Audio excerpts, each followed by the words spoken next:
It is rage that thought is born, not from the pose of reason.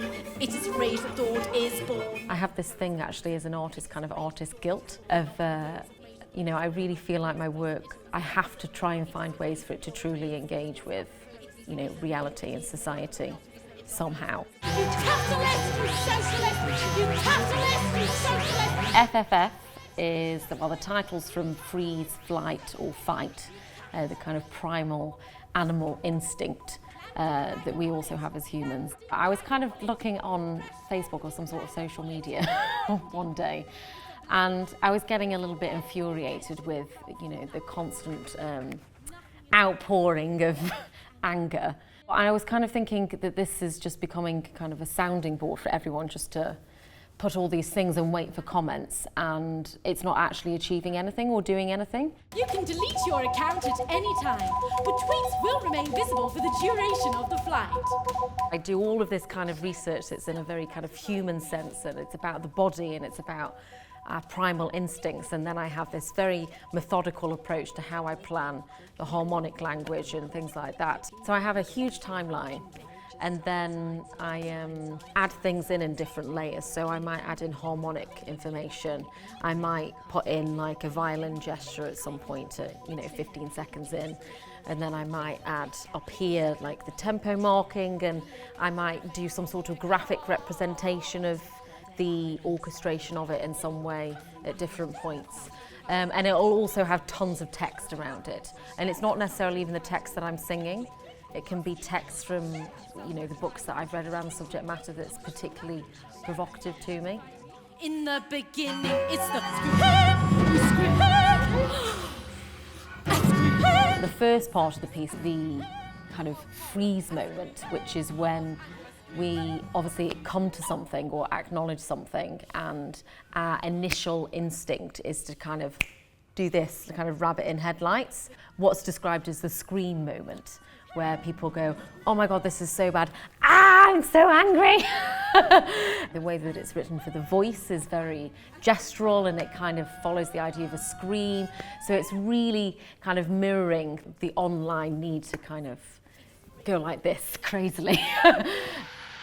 Ladies and gentlemen, my name is Laura, and I'm your chief flight attendant. And then the second kind of part of the piece, which is like the flight attendant moment, you can maybe describe it as, is probably the most obvious. It's the flight. It's not that moment where we express our rage, our anger, but it's the easy option. It's the slacktivism. It's kind of the option that we all do. I do it, you know, it's very important that we do it, but it's the kind of easy way to do something and make a change. Before I come down there to tear out your rotten teeth. And then the final bit where I kind of don a giant emoticon head is, you know, it's the kind of call to arms moment.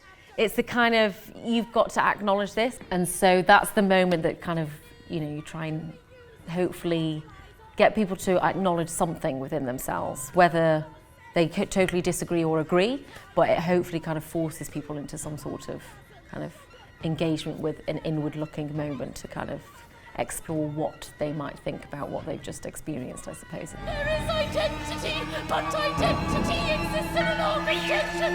I would much rather to really challenge myself, take a lot of risks and fail, than write what I know and be really safe. It's just not the kind of artist that I'm interested in being, so it's, yeah, risks are very important. But that's the point, and the point is that I push it as far as it will go until I can't sing anymore.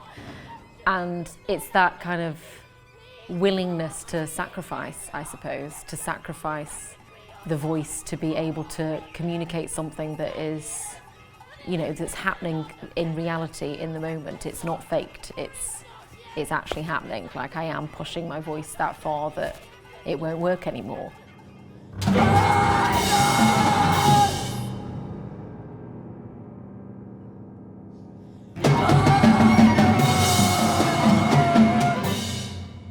Music is a form of communication. You never, ever, ever tell your audience what to think. Or tell them what I think, actually, either. But just to share those human experiences and empower people to have to search for their own human experiences, to be able to express their own human experience without feeling that it's something that's not worth sharing, is extremely important. And I find it, like, I just feel really lucky that I'm able to even give one person in the work that I do the chance to kind of go, actually, you know what, my story is really, really worthwhile and important, and actually what I have to say is like as important as you.